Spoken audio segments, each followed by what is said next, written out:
আসসালামু আলাইকুম। আজকে আমি আপনাদের তৈরি করে দেখাবো লাউ দিয়ে মাছের মাথার রেসিপি। সাধারণত আমরা কিন্তু মাছের মাথা পছন্দ করি না, আর মাছের মাথা অনেকেই খায় না। তবে এই মাছের মাথাগুলো দিয়েও কিন্তু একটা রেসিপি তৈরি করা যায়, যেটা দিয়ে আপনার 2 বেলা অনায়াসে খেতে পারবেন। পাশাপাশি একটা দুইটা তরকারি রাখলে অনায়াসে কিন্তু এই মাছের মাথার রেসিপিটা দিয়ে ভাত খেতে পারেন। তো মাছের মাথাটাকে লবণ, হলুদ আর গুঁড়ামরিচ দিয়ে মাখিয়ে এখন উল্টে পাল্টে সুন্দর করে ভেজে নেব।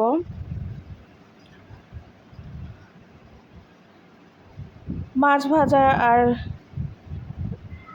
কি যেমন করে মাছ ভাজে সেরকম করে মাছগুলো ভেজে নিতে হবে। একটু লাল লাল করে ভেজে নেবেন, এতে করে তরকারির টেস্টটা খুবই ভালো লাগবে। কষিয়ে নেওয়ার চাইতে মাছ কিন্তু ভেজে যদি এভাবে রান্না করেন, ডাউল, মুড়ি ঘন্ট বা এরকম মাছের মাথা দিয়ে রেসিপি, সেই ক্ষেত্রে অবশ্যই মাছের মাথাটা ভেজে নেবেন। এখন উঠিয়ে নিলাম। ওই ফ্রাই প্যানে আমি এখন পেঁয়াজ আর কাঁচামরিচ দিয়ে দিলাম। এখানে কিছু চাইলে রসুন কুচিও দিতে পারেন।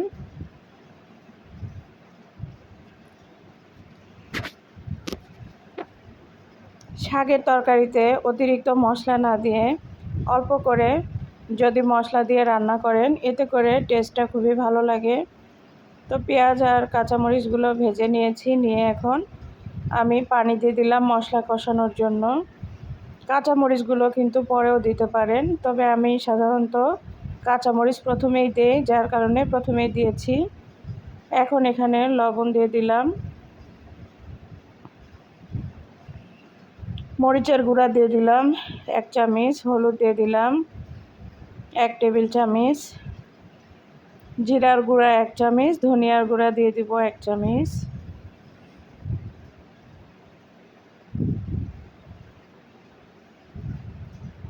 তো এখন মশলাগুলোকে ভালোভাবে পেঁয়াজের সঙ্গে কষিয়ে নিতে হবে। একটু ভালোভাবে কষিয়ে নেওয়া হয়ে গেলে আগে থেকে পরিষ্কার করে ধুয়ে কেটে রাখা আলু আর এখানে লাউ শাক দিয়েছি। লাউ শাক যেরকম হয় আর এখানে কিছু বলার নেই। তো লাউ শাকগুলো আমি কেটে নিয়েছি। আপনারা এখানে চাইলে মিষ্টি কুমড়া শাক দিয়েও এই রেসিপিটি তৈরি করতে পারেন, তবে আমি লাউ শাক দিয়েই এই রেসিপিটি তৈরি করেছি। সামান্য একটু পানি দিয়ে দিলাম, যেহেতু মশলাগুলো নিচে আছে আর লাউ শাকের পরিমাণটা একটু বেশি, নিচে যেন ধরে না যায়, এর জন্য একটু পানি দিয়ে নিয়েছি। লাউ শাক থেকে কিন্তু প্রচুর পানি বের হয়, কিন্তু আমার মশলাগুলো একদম নিচে পড়ে গেছে, যার কারণে একটু যদি পানি না দিই তাহলে কিন্তু নিচে ধরে যেতে পারে, তার কারণেই পানি দিয়েছি। তো এই যে দেখুন কত পানি বের হয়েছে। আমি কিন্তু একদম আধা কাপেরও কম পানি দিয়েছিলাম, আর লাউ শাকগুলো থেকে এখন ধীরে ধীরে পানি বের হবে। এই পানিগুলো দিয়েই কিন্তু তরকারিটা একদম কষিয়ে নিতে পারবো। অনেকেই অনেকভাবে লাউ শাক রান্না করে খেয়েছেন। আমার এই রেসিপিটি একবার হলেও ট্রাই করে দেখতে পারেন, আশা করি আপনাদের খুবই ভালো লাগবে।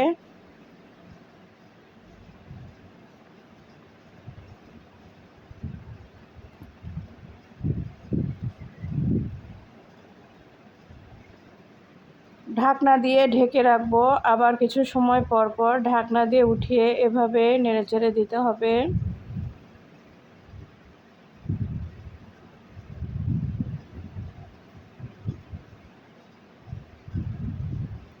লাউ শাকে কিন্তু প্রচুর পরিমাণ ভিটামিন থাকে। এখন যেহেতু গরম পড়ে যাচ্ছে, সে কারণে এই রেসিপিটি সাধারণত গরমের দিনে তৈরি করে খেলে শরীরের জন্য খুবই উপকারী একটি খাবার।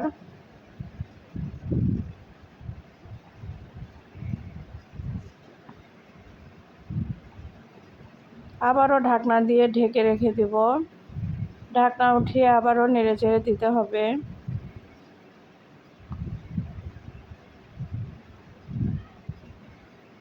এভাবে আপনারা চিংড়ি মাছ দিয়েও কিন্তু লাউ রান্না করে খেতে পারেন।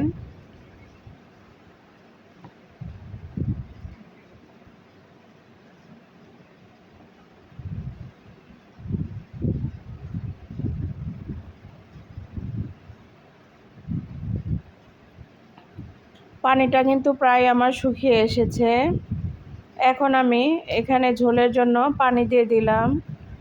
এই তো ঝোলের জন্য পানি দিয়েছি, এখন একটু নেড়েচেড়ে দিব।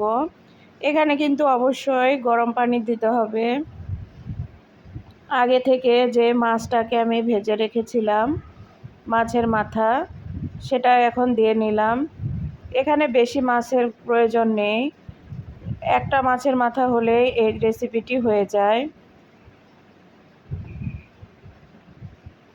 দেখেছেন আমি কিভাবে কিছু লাউ শাক, আলু আর মাছের মাথা দিয়ে একটা রেসিপি তৈরি করে ফেললাম। আমি এই ফ্রাই প্যানের ঢাকনা যে ফুটোটা ছিল সেটা কিন্তু একটা লাউয়ের ডাঁটা দিয়ে বন্ধ করে দিয়েছিলাম। এতে করে ভাপটা বন্ধ হয়ে গেল, দ্রুত রেসিপিটি তৈরি হয়ে যাবে। আপনার কিন্তু গ্যাসও সাশ্রয় হয়ে যাবে। আমাদের যেহেতু প্রায় এখন মানুষের বাসায় সিলিন্ডার ইউজ করতে হয়, সেই ক্ষেত্রে গ্যাস সাশ্রয় করতে এভাবে এই টিপসটি ফলো করতে পারেন। ঢাকনা দিয়ে ঢেকে রাখার কারণে মাছ যে ভেজে রেখেছিলাম সেটা কিন্তু দ্রুত আরও বেশি সেদ্ধ হয়ে গিয়েছে। এখন মাছটাকে খুন্তির সাহায্যে যতটা সম্ভব ভেঙে দিয়েছি। এখন আবারও কিছু সময় এভাবে নেড়েচেড়ে ঢাকনা দিয়ে ঢেকে রেখে দিব। আমি মনে করি এই শাক রেসিপিতে ধনিয়া পাতা দেওয়ার কোনো প্রয়োজন নেই। ধনিয়া পাতা দিলে কিন্তু শাকের যে একটা টেস্ট থাকে সেই টেস্টটা একদমই পরিবর্তন হয়ে যাবে। তো এখানে আমি ভাজা জিরার গুঁড়া সামান্য একটু দিয়ে দিলাম, হাফ চামচের মতো। এটা অপশনাল, চাইলে নাও দিতে পারেন। তবে আমার কাছে এভাবে ভাজা জিরার গুঁড়াটা তরকারিতে দিলে খুবই ভালো লাগে। আপনারা ট্রাই করে দেখতে পারেন, আশা করি আপনাদেরও খুবই ভালো লাগবে। তরকারিটা কিন্তু আমার প্রায় হয়ে এসেছে। এখন আর কিছু সময় এভাবেই নেড়েচেড়ে নামিয়ে ফেলতে হবে। আজকে আমার এই সহজ রেসিপিটি আপনাদের কেমন লাগলো অবশ্যই কমেন্ট করে জানাতে ভুলবেন না। আর যারা আমার চ্যানেলে নতুন, প্লিজ সাবস্ক্রাইব করে পাশে থাকবেন, পাশে রাখা বেল আইকনটি বাজিয়ে রাখবেন। এতে করে নতুন ভিডিও আপলোড করলে আপনাদের কাছে নোটিফিকেশন চলে যাবে। ফাইনালি আমার তরকারিটি একদম রেডি। এই যে দেখুন তরকারির লুকটা। এই তরকারিটা খেতে কিন্তু অনেক টেস্টি আর অনেক স্বাস্থ্যসম্মত একটি খাবার। ভুল ত্রুটি হলে ক্ষমা সুন্দর দৃষ্টিতে দেখবেন। ভালো থাকবেন, সবাইকে ধন্যবাদ। আল্লাহ হাফেজ।